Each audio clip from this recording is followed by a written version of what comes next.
Beneath Britain lie petrified tree trunks wider than city blocks, and the 1903 survey that measured them was quietly pulled from print within 9 weeks of publication. You are standing, in the first sentence of this file, on the Kirkcaldy cliff face on the morning of the 14th of November, 1901, behind 7 surveyors in flat caps and a kneeling recorder, all of them arranged around a flat-cut stone body with concentric rings on it, wider than the terrace of houses on the road behind them, and you are about to watch the chief surveyor of the Crown for the Northern District write in his own field notebook, in his own hand, that this thing cannot be a tree. The light that morning is overcast. Fife light, the kind that flattens shadow and makes measurement easier. A tripod theodolite is planted on the shale. The Reverend Arthur Milne Baird has set up his plate camera on its wooden legs. A Presbyterian minister from Dysart with a fellowship of the Royal Scottish Society of Arts and 11 glass plates in a wooden case at his feet. A wheelbarrow of cleared shale sits behind the group. The man on the right of the photograph, in a dark fedora, rolled papers under his arm, is Thomas Ellis Whitcomb. The kneeling figure beside him is a young assistant named Catamol, notebook open on his thigh. On the cut face, the rings run concentric, dark band and light band alternating, and one band gleams as though it had been fired in a kiln. Whitcomb does not reach for adjectives. He reaches for a chain and writes down a chord of 41 meters and an estimated full diameter of 62. A lepidodendron trunk, the largest tree of the coal age, reaches about 2 meters across. This body is 30 times that. It is not a tree.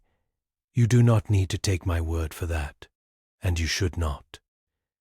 In 2011, a heritage engineering firm in Munich called Kessler and Braun Ingenieurgesellschaft, the firm hired to lift Roman columns at Trier and to stabilize a subsiding Bavarian church, were asked by a private consortium to cost the extraction of a single 16-meter ringed section from a Scottish site for museum display.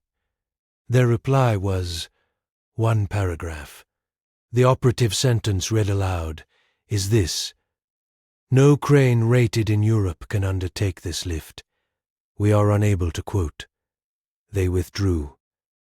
They did not counter. They did not suggest a partner firm. They wrote 1 paragraph and closed the file.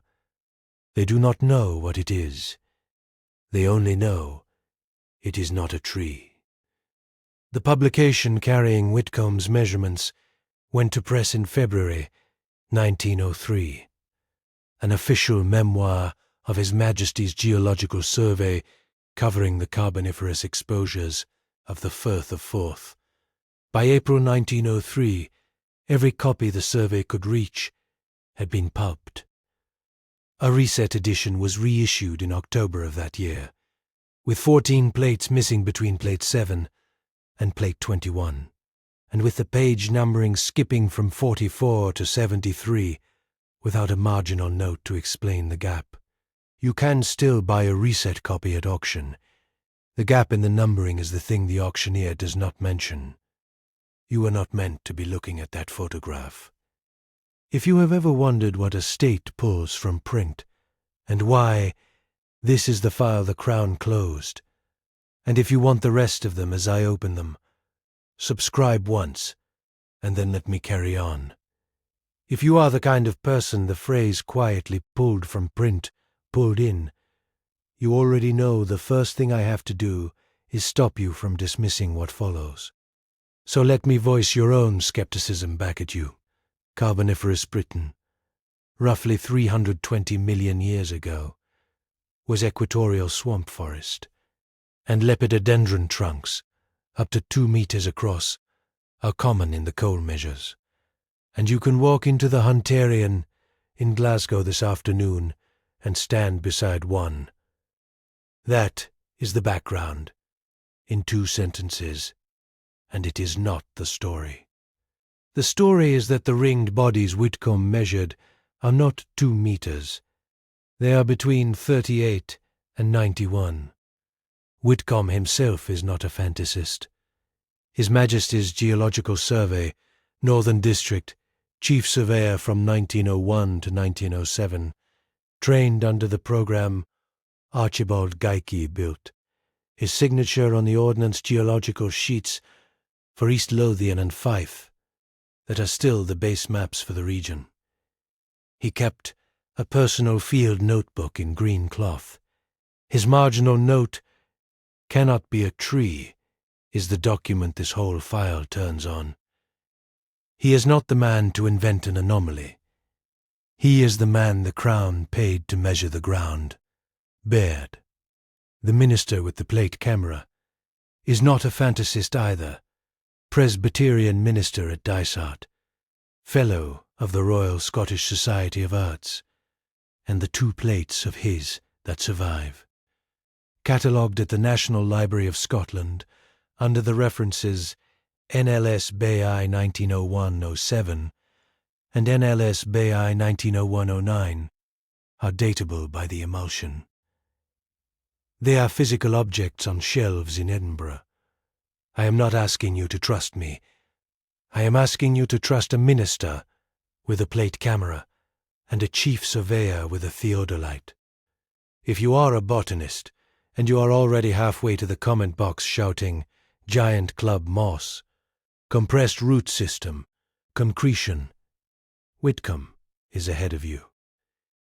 His notebook lists each of those explanations and rejects them, with his reason, in his own hand. Concretion, he writes, does not produce this pattern of banding because concretions are radial symmetric in a way this body is not. Root mass, he writes, does not produce vitrified glassy layers. Giant lycopsid, he writes, has no recorded taxon of the coal age above 8 meters diameter, and that upper figure is disputed. His verdict fragment in the notebook margin, in pencil, is 3 words. Cannot be a tree. If you are a geologist and you are reaching for pillow structure, mud volcano, biogenic reef, the 1903 draft addresses each. Pillows, he writes, do not have rings. Mud volcanoes do not have vitrified bands. Carboniferous reefs are algal and do not present as cylindrical bodies with flat-cut tops. Then a full line in ordinary English, underlined once. No known formational process produces this geometry at this scale. They do not know what it is. They only know it is not a tree. The modern man is Dr. Ian McCallum, engineering geologist, University of Edinburgh, retired in 2019, consulted on the site investigation for the Queen's Ferry crossing. He is not a fringe figure. In 2004 he was called to Bo'ness, to a temporary cutting for a pipeline that had re-exposed a portion of the same sequence Whitcomb mapped 3 years earlier. He did not know Whitcomb's file existed. He filed a 14-page report with the contractor, MacPhail Geotechnical of Falkirk. It was never published. I have read it. You will hear the last paragraph before the end of the 4th act. Hold 2 things at once as you go into the reveal. 1. None of the obvious dismissals of Whitcomb's file has ever been formally demonstrated. 2. Something was pulped by the survey in April 1903, and pulping 1,200 copies of a Crown publication costs money, and nobody has ever put in writing why. Hold those 2 things together, quietly, and we can walk into the field. The first ring came out of a storm, September 1901. A coastal collapse on the Fife shoreline after autumn gales tore the cliff face open. And a local schoolmaster wrote to the survey to describe what he could see from the beach as a stone drum, 12 feet high, banded like a barrel. Whitcomb was sent up from Edinburgh on the train the following week. His first notebook entry describes the exposure as drum-like, gives a chord of 6 meters, and admits he cannot determine the full circumference from his position on the face. He assumes the chord is the whole thing. He is wrong. The exposure is not the object. The object is behind the cliff. The second visit is the photograph. November 1901. A full team, tripod theodolite, chain, wheelbarrows to clear the shale, and Baird with his plate camera. This is where Whitcomb measures the chord across the cleared face at 41 meters, and where he first writes the estimated full diameter of 62 meters. This is where Cattermole, kneeling, writes the first version of what will become the disputed page, 17 of the draft memoir. The shape has rings, and the rings, once the face is fully cleared, have rings inside them. The rings are the detail that will kill the memoir. They are concentric, irregular in spacing, and where an ordinary carboniferous sequence would show banded shale of the sort you can chip off with a fingernail. 2 of these bands are vitrified. Glassy. Whitcomb strikes one with a geologist's hammer, and the hammer chips, not the stone. The hammer. He notes the mineralogy in Latin abbreviations, and then, underneath in ordinary English, he writes, "A black glass, no hammer will chip." Nothing in the coal age vitrifies. The second site is a quarry outside Airdrie, exposed in cross-section in March 1902. The diameter here is estimated at 38 meters, the smallest number that will ever enter the file. Whitcomb travels down. Same ring structure, same vitrified band, thinner. In the notebook he writes a single line that changes what the file is. This is not a local anomaly. There is more than one. The third site is a colliery shaft near Hucknall, in Nottinghamshire, English Midlands, not Scotland. July 1902. The engineers, sinking the shaft, hit what they report as a wheel of stone at 90 fathoms. The colliery manager, a man named Redfern, is annoyed at losing 3 days of production, and invites Whitcomb down mostly to have the matter dismissed and get his men back to work. The exposure in the shaft shows the same rings. The diameter, estimated from the arc of the exposed face, is 91 meters, wider than the terrace of houses on the street above, wider than the street. By the end of 1902, Whitcomb has confirmed exposures at 7 sites, running from Fife through the central belt, under the Northumbrian coast, into the East Midlands. He does not use the word pattern in the notebook. He uses the word distribution. On the map, at the back of the draft memoir, the map that will be removed from the reset edition, the 7 sites lie on a curve. A curve is not a coincidence. Late in 1902, Whitcomb orders a horizontal adit driven into the Kirkcaldy exposure to sample the interior. 14 meters in, the tunnelers stop and send word to the surface that the material has changed. It is no longer the banded ringed stone. It is, they say, smooth, and their word for it, recorded by Cattermole, is poured. Whitcomb goes in himself with a lantern. The interior surface is glassy, curved, without tool marks, without bedding, without jointing. His verdict, one line in the notebook, is this: This was not deposited. It was set, not laid down. There is a gap in the notebook between pages 88 and 90. 3 pages torn out. The Royal Commission on the Ancient and Historical Monuments of Scotland, which holds the Whitcomb correspondence in Box 44G, catalogues these pages as removed by hand, undated, retained separately in sealed correspondence. The sealed correspondence is the box. The box is closed to public access until 2041. Whatever measurement Whitcomb took, and could not bring himself to leave in the running text, is inside it.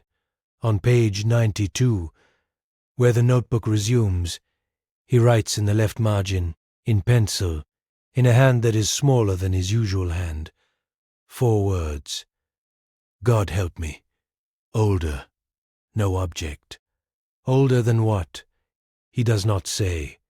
They do not know what it is. They only know it is not a tree.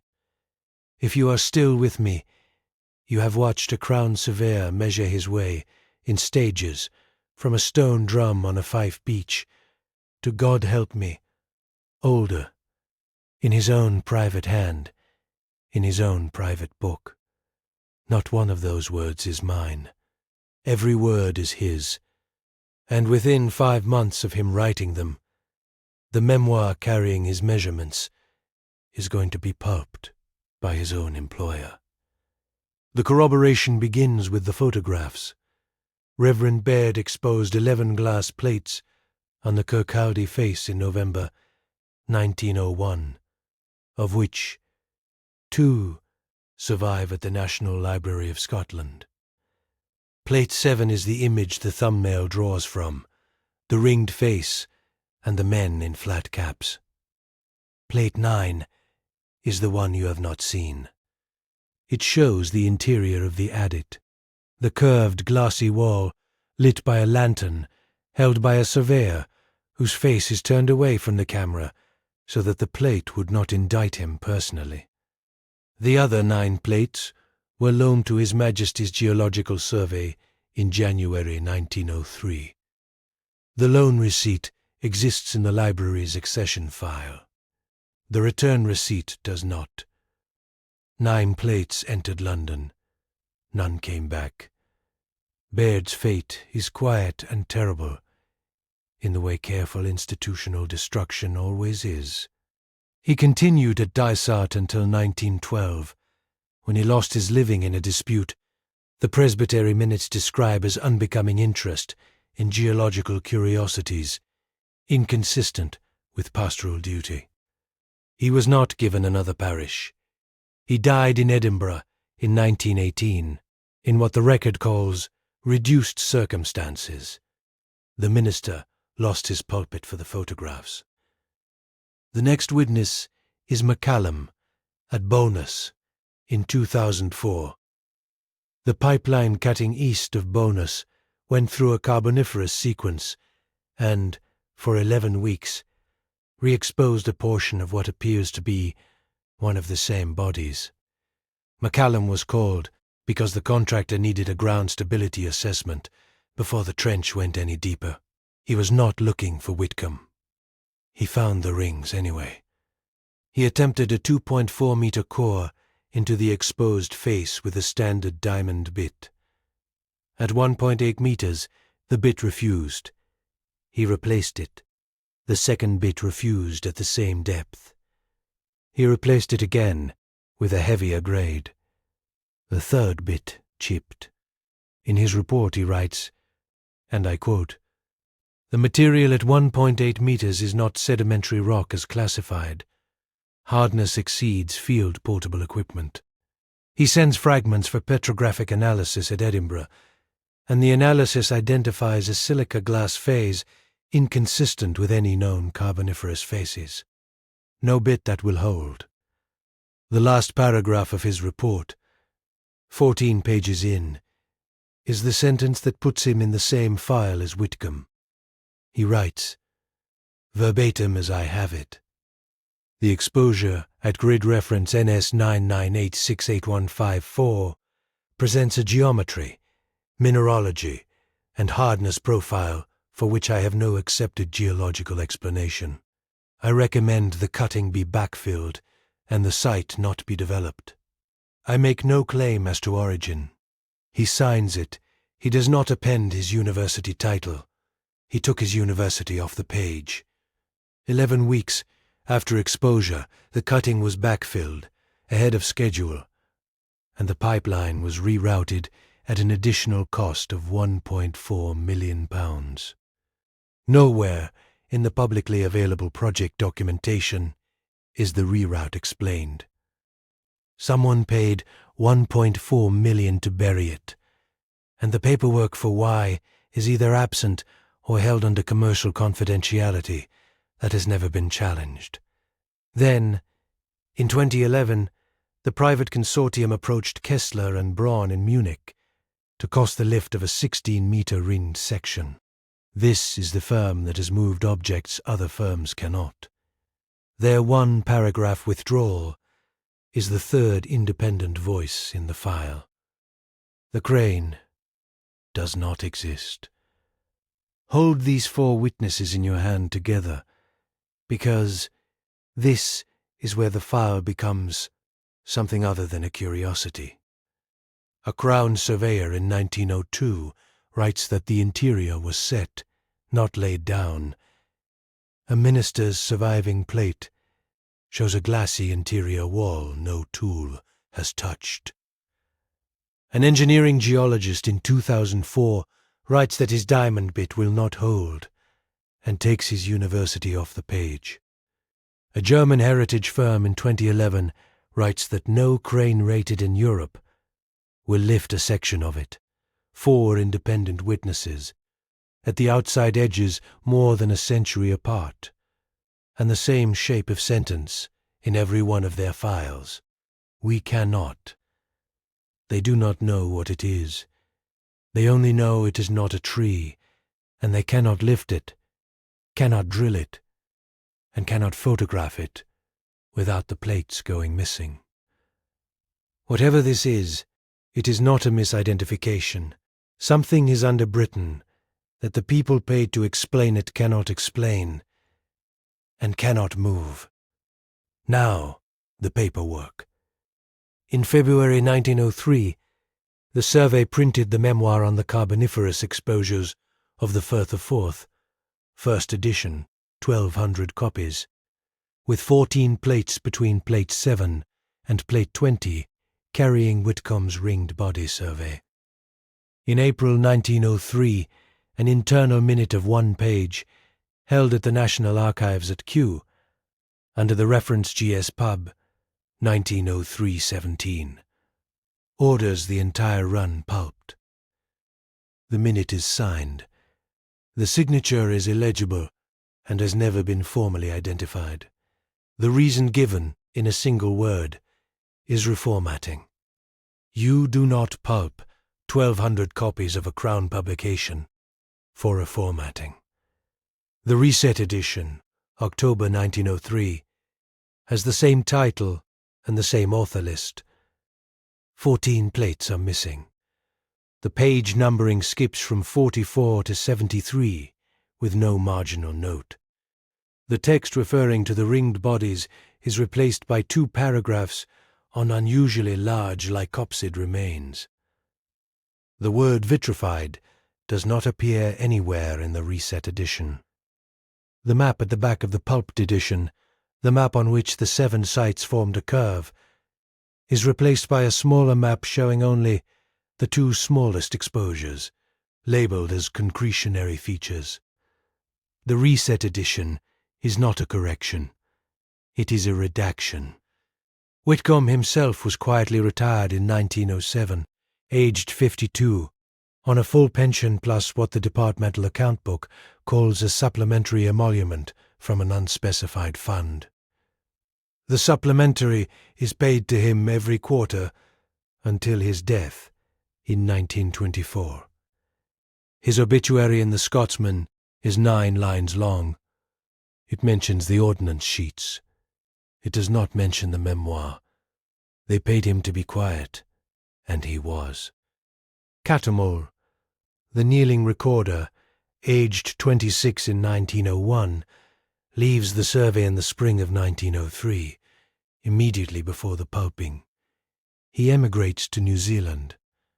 His personnel file at Kew has a single page missing where his stated reason for leaving would be. He never returns. He writes one letter home that has survived, held in a family collection in Dunedin, and it contains a single sentence I am prepared to quote. I was told, in no uncertain terms, that the drum was not to be spoken of. The recorder was warned, and the warning worked, and he crossed half the world to keep his side of it. There is a document in Vatican City that I am going to describe carefully because I am not going to overreach it. In the archive of the Pontifical Academy of Sciences, Correspondence File PAS Core 1904 GBG 22. There is a request from a London address, dated the spring of 1904, seeking clarification on the theological implications of pre-Adamic engineered strata in Britain. The reply is not on file, or is not accessible. The request is signed with initials only, TEW. Thomas Ellis Whitcomb's initials are Thomas Ellis Whitcomb. I will not tell you those are the same TEW. I will tell you the initials match, the timing matches. And the phrase engineered strata is a specific phrase that a man who had just been forced to withdraw a map of 7-ringed bodies on a curve might reasonably reach for. The surveyor, or a man with his initials, wrote to Rome. The Royal Commission on the Ancient and Historical Monuments of Scotland holds box 44G. Inside it are the 3 torn notebook pages, the sealed Whitcomb correspondence, and, per the accession record, associated glass plate fragments. The closure has been reviewed in 1978, in 1996, and in 2019. It has been extended on each occasion. The 2019 review minute was released under Freedom of Information in redacted form, and the reason given for continued closure, in the unredacted portion, reads, content likely to cause public disquiet regarding the antiquity and formation of the British landmass. Read that phrase twice. Disquiet about the antiquity of Britain. In 1963, a sea defence scheme was authorised at short notice along the exact stretch of Kirkcaldy coastline where Whitcomb's first exposure had been mapped, and where Baird's plate camera had stood. The scheme buried the original 1901 face under 6 meters of rock armour and concrete. The cost was met in part from a Crown Estate contingency fund, whose disbursements are exempt from ordinary parliamentary scrutiny. The Crown paid to bury the cliff. Now the 2004 backfill is not a mystery. Now the 1.4 million is not a mystery. Now McCallum's decision to take his university title off the last page is not a mystery. Now the Kessler and Braun 1 paragraph is not a mystery. Now the missing 9 plates, and the minister without a parish, and the recorder in Dunedin, and the surveyor's supplementary emolument, and the box that will not open until 2041 are not, in isolation, a mystery. Together, they are a pattern. I am not going to tell you who is suppressing what. I am going to lay the documents in front of you, in order: a pulped first edition, a reset second edition, with the map redacted, a surveyor pensioned into silence, a recorder emigrated, a minister broken, 9 plates unaccounted for, a letter to Rome signed with initials that match, a sealed box at the Royal Commission, a cliff buried at Crown expense in 1963, a cutting backfilled at private expense in 2004, a crane that does not exist. That is the file.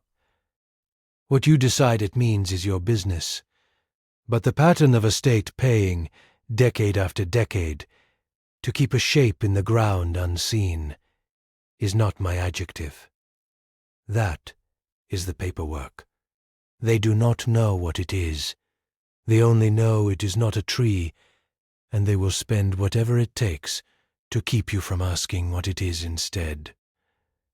If you have watched me before, you know I will not tell you this is proof of a lost civilization. I will tell you only what I can defend.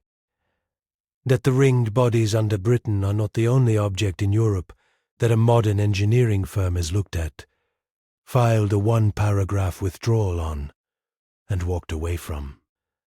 There is a pattern. I am going to show you 3 parallel cases, briefly, and hedged, and you will decide. You have heard of the trilithons at Baalbek in the Lebanon, the 800-ton stones no modern crane arrangement has successfully placed. What you may not have heard is that in the 1990s, a heritage consortium, a sister firm to the Munich firm that later withdrew from the Scottish quotation, was asked to model the placement of one of those stones using the largest crawler crane assembly then available in Europe. The model failed. The report is 1 page. The operative sentence is not liftable. The point is not the Lebanon. The point is that the same shape of institutional silence, the same 1 paragraph, the same withdrawal, is produced by the same class of firm across multiple objects. Europe cannot rebuild. The consistency of the silence is a signal. The Maltese cart ruts are the second case, the parallel grooves in the limestone of Malta and Gozo, some of which run under the sea. The University of Malta engineering study of 2008 concluded that the grooves could not have been made by any vehicle or animal-drawn cart in the archaeological record. That study is public. Its final line is worth writing out, because it is structurally the same sentence McCallum wrote at Bowness 4 years earlier. We make no claim as to origin. The same sentence, twice, 1,000 miles apart, from a Scottish engineering geologist and a Maltese university engineering team, on separate objects. That is not a coincidence of vocabulary. That is what a professional writes when the object refuses him. The third case is the night sky over the Iberian Peninsula on the 14th of April, 1587. Contemporary Spanish accounts, held in the Archivo General de Simancas, describe a plasma-like event that lit the coast from Cadiz to Bilbao, and in some depositions formed glass on stone surfaces along the shore. The accounts were by royal decree not to be published, and were not published. The Simancas bundle referenced Legajo 447 is listed as in conservation.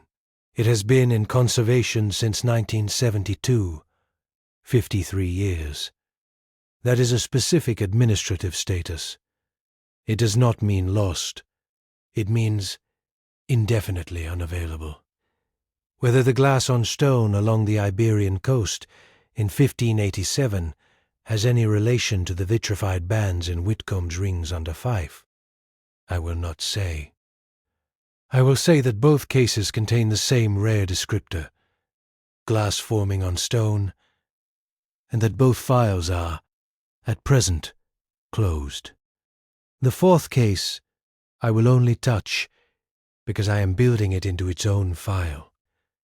In 1974, a magnetometry survey conducted by the University of Aberdeen at the Callanish Stones on Lewis identified a ringed anomaly at approximately 11 meters depth beneath the ground the stones stand on, of a diameter class consistent with Whitcomb's smaller exposures.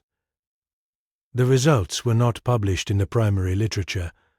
They exist in the university's grey literature and in the personal archive of a physicist who is now retired. The plot is a circle with rings inside it. Whether the standing stones on Lewis were placed on top of a Whitcomb-class body, or whether the ringed body was superimposed later by geological accident, I will not tell you. The stones are on top of a ring. That is what the plot shows. I am not going to join these dots for you. I am going to say only what the documents will support. Across Europe, in the ground under water, and in the sealed archives of 3 states and 1 church, there are shapes and events for which the engineering firms of our century write 1-paragraph withdrawals, and the universities of our century write we make no claim as to origin. That is not a civilization I am naming. That is a shape of silence, and the shape is consistent, and consistency across independent institutions is the closest thing this work ever gets to a signal. They do not know what it is. They only know it is not a tree, and they do not know what any of the others are either. The Kirkcaldy cliff is still there. It is under 6 meters of rock armor and concrete laid in 1963, at Crown expense, but the ringed drum is behind it, exactly where Whitcomb measured it. The Airdrie quarry has been landscaped and is now a housing estate. The Hucknall shaft is capped, and the ground above it is a car park. The Bowness cutting is backfilled, and a pipeline runs over the top of it. Box 44G is on a shelf in Edinburgh at the Royal Commission, sealed until 2041, unless a further review extends the closure, which, on the pattern of 1978 and 1996 and 2019, it will. The 3 torn pages from Whitcomb's notebook are inside that box. The 9 missing bed plates are, in all likelihood, either in an unindexed His Majesty's Geological Survey accession somewhere in the London stacks, or they were destroyed. The letter signed TEW to the Pontifical Academy is on file in Vatican City. The reply is not. The Simancas Legajo on the Iberian night sky of 1587 is in conservation, and has been in conservation for longer than most people watching this file have been alive. You clicked this video because the phrase quietly pulled from print did something to you. Hold on to that. There is a kind of silence in the record of the British ground that is not the silence of nothing to say. It is the silence of a chief surveyor paid to retire early, a young recorder shipped to New Zealand, a minister who lost his living, a diamond bit that will not hold at 1.8 meters, a crane that does not exist in any European yard, and a sealed box that will not open in your working life. That silence is a shape. You have been listening to the shape for the last hour. The next file I am building is Callanish, the 1974 magnetometry plot, the university that would not publish it, and the 2 heritage officers who resigned from Historic Environment Scotland the year after the survey. If you want to know what is under the stones on Lewis, that is where you go from here.